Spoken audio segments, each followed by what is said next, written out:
ମଦ ବିରୋଧୀ ଅଭିଯାନ ବାଲିଆମ୍ବା ଗ୍ରାମବାସୀ ମଦ ବନ୍ଦ ପାଇଁ ଅଣ୍ଟା ଭିଡ଼ିଛନ୍ତି ଯୁବଗୋଷ୍ଠୀ। ଢେଙ୍କାନାଳ ସଦର ବ୍ଲକ ବାଲିଆମ୍ବା ଗ୍ରାମରେ ମଦ ବିରୋଧ ଅଭିଯାନରେ ଏଥର ମହିଳା ନୁହେଁ ପୁରୁଷମାନେ ତଥା ଗ୍ରାମର ଯୁବକମାନେ ଅଣ୍ଟା ଭିଡ଼ିଛନ୍ତି।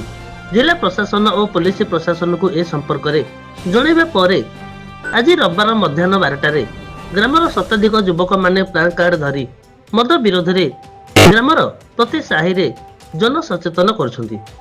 ପ୍ରଥମେ ଗ୍ରାମବାସୀଙ୍କୁ ସଚେତନ କରାଯାଇଛି। ଯଦି ଗ୍ରାମରେ ଚାଲିଥିବା ଚୋରା ମଦ ବ୍ୟବସାୟ ବନ୍ଦ ସହିତ ମଦ ପିଇଲେ ଦୃଢ଼ କାର୍ଯ୍ୟାନୁଷ୍ଠାନ ନିଆଯିବ ବୋଲି ପ୍ରକାଶ କରିଛନ୍ତି ସେମାନେ। ଢେଙ୍କାନାଳରୁ ମହେଶ୍ୱର ସାହୁଙ୍କ ରିପୋର୍ଟ, ଦୁର୍ଗା ନ୍ୟୁଜ୍ 24 ଓଡ଼ିଆ। କାର୍ଯ୍ୟରେ ଯୋଗଦାନ କରନ୍ତୁ ଏବଂ ଏ ନିଶା ଅଭିଯାନରେ ସହଯୋଗ କରି ବାଲିଆମ୍ବା ଗ୍ରାମର ଭବିଷ୍ୟତକୁ ଉଜ୍ଜ୍ୱଳିତ କରନ୍ତୁ ଏବଂ ଆମ ପିଲାମାନେ ଏବଂ ଆମର ପରିବେଶ